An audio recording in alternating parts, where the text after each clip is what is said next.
Je ne peux pas être avec vous ce soir, la région est grande. Mais nos amis sont là et vous allez en débattre. Je voudrais simplement vous dire à quel point nous avons besoin, vous avez besoin, d'une région forte. D'une région forte pour construire au quotidien et d'une région forte pour vous protéger. Nous sommes dans une situation économique et sociale difficile. La difficulté existait avant la crise financière. Et les difficultés qui sont pour l'essentiel liées à la mondialisation réapparaîtront aggravées peut-être lorsque la crise financière aura disparu. La politique nationale qui est suivie aujourd'hui est une politique, vous le savez, que nous contestons dans bien de ses aspects et surtout de ses conséquences sur votre quotidien.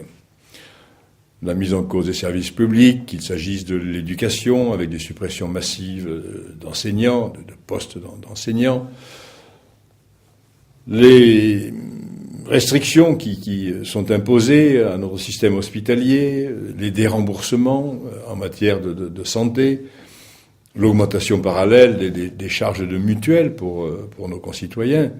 Bref, tout un faisceau de situations, les unes qui sont provoquées par les événements extérieurs, les autres provoquées ou amplifiées par une politique nationale. Qui sommes-nous ?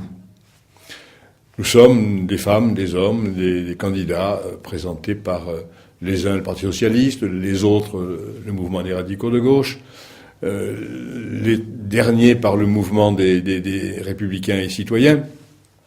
Nous sommes des femmes et des hommes de gauche engagés, avec nous, des personnalités civiles qui sont proches de nos sensibilités, mais qui ont surtout voulu se joindre à nous pour participer au même combat, au même engagement.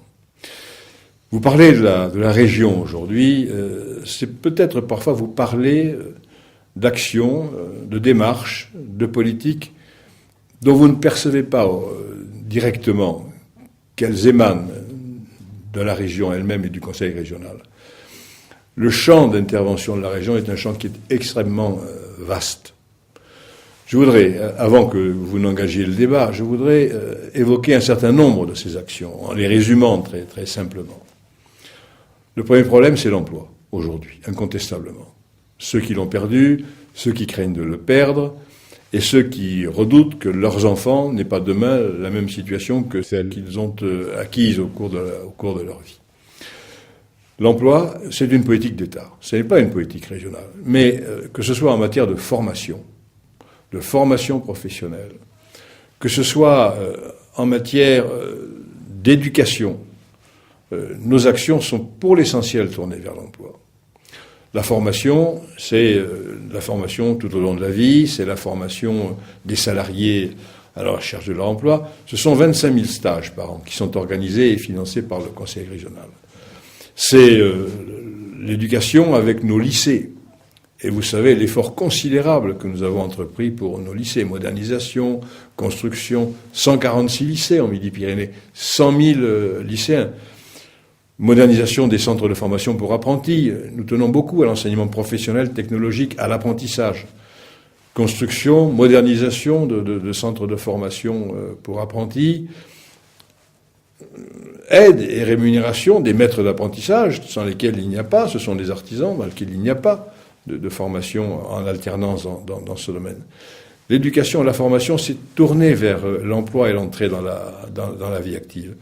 Et puis, il y a les actions directes que nous menons en direction des entreprises.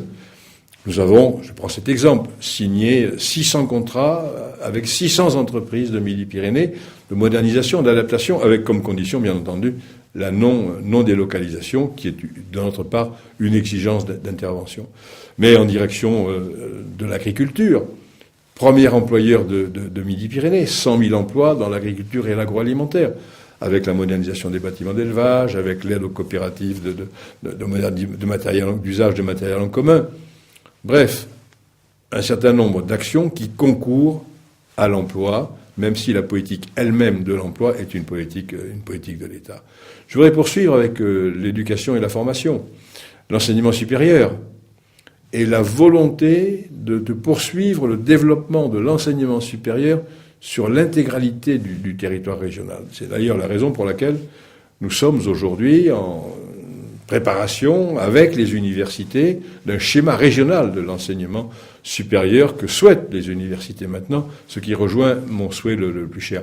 Mais c'est le logement étudiant, c'est nous qui avons débloqué la situation sur le logement étudiant. L'annonce qu'il fallait construire 5000 logements. Je pourrais continuer au-delà avec les transports. Si la région n'avait pas été là, il n'y aurait plus de trains régionaux aujourd'hui. Je n'insiste pas. Si la région n'avait pas été là, j'en revendique la paternité.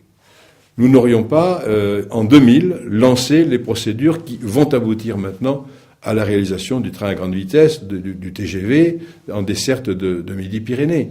Si la région n'avait pas été là, nous n'achèverions pas maintenant le raccordement des chefs-lieux de département, Auch, Rodez, à la métropole régionale, par des deux fois deux voies. Faut-il encore aller plus loin pour vous dire des politiques que la région pratique, dont vous n'avez pas forcément le sentiment que c'est la région qui les met en œuvre, alors que c'est elle qui les initie aujourd'hui. Le développement durable. Nous n'avons pas attendu qu'il soit à la mode ou l'échec de Copenhague. J'ai, avec nos amis élus régionaux, j'ai engagé en 2003, il y a donc 7 ans, les négociations participatives, citoyennes, pour l'élaboration d'un agenda 21 régional. Nous avons été la première région de France à être dotée d'un agenda 21 régional reconnu par le ministère de l'Environnement. S'il y a 15 000 maisons, aujourd'hui en Midi-Pyrénées, qui disposent de chauffe-eau sanitaires solaires, c'est parce que la région a mis en place un plan solaire. S'il y a aujourd'hui 21 réseaux collectifs de chauffage bois en région, c'est parce que la région a mis en place un dispositif sur l'utilisation de l'énergie bois. S'il y a aujourd'hui 4 parcs naturels régionaux en Midi-Pyrénées, le dernier en date étant le parc Ariège, si demain il y en aura, je l'espère, 5 avec le parc de l'Aubrac, c'est parce que nous avons développé des politiques dans ce sens. Donc des politiques qui sont des politiques d'aménagement du territoire, beaucoup de dossiers, plus de 6000 dossiers traités pour vos communes, les 3020 communes de Midi-Pyrénées, au cours des 6 dernières années, sur lesquelles la région est intervenue pour permettre la réalisation d'équipements. Je ne veux pas aller plus loin puisque, d'abord, nos amis sont là pour en débattre avec vous. Ensuite, nous vous présenterons le projet, ils le feront, le projet qui est notre projet pour les années 2010-2014, sans doute, puisqu'il est question d'un mandat écourté. Je ne voudrais pas oublier l'économie sociale et solidaire qui tient une place majeure dans aujourd'hui la politique de l'emploi. Je ne voudrais pas oublier la culture, qui est un acte essentiel. Nous avons fait beaucoup d'efforts dans le domaine culturel, au-delà, bien entendu, des festivals, au-delà des incitations au tournage de films en Midi-Pyrénées pour faire rayonner son image et son approche. Je ne parle pas, je pourrais en parler, de l'économie touristique, 40 000 emplois. Je pourrais citer la politique des grands sites que nous venons de mettre en œuvre, là aussi pour aider au rayonnement de Midi-Pyrénées, et je ne parle pas des équipements sportifs. Voilà ce que je voulais vous dire. Avec cette volonté de poursuivre avec détermination une politique régionale de construction du présent et de préparation du futur et de protection des citoyens. Les chéquiers lecture, nous avions dit en 2004, nous avions dit il y aura la gratuité des livres scolaires. Nous l'avons fait. 118 000 jeunes reçoivent chaque année maintenant le chéquier lecture. Nous avions dit des bourses régionales pour les élèves qui rentrent dans l'enseignement professionnel, technologique ou en apprentissage. Nous l'avons fait, 20 000 par an. Nous avions dit il faut que nos étudiants puissent aller à l'extérieur pour une partie de leur formation. Cette année, nous avons attribué 1026 bourses à des étudiants de Midi-Pyrénées pour qu'ils fassent 6 mois ou 9 mois d'études à l'extérieur. Voilà, c'est tout ça la région. Et c'est bien autre chose.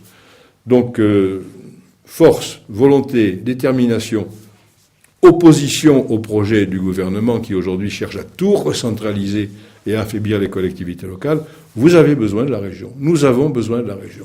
Si demain, toutes les politiques que je viens d'évoquer et que vous allez évoquer s'effaçaient parce que les régions et les collectivités locales n'auraient plus les moyens de les pratiquer, alors vous imaginez ce que serait notre univers, notre société, notre environnement.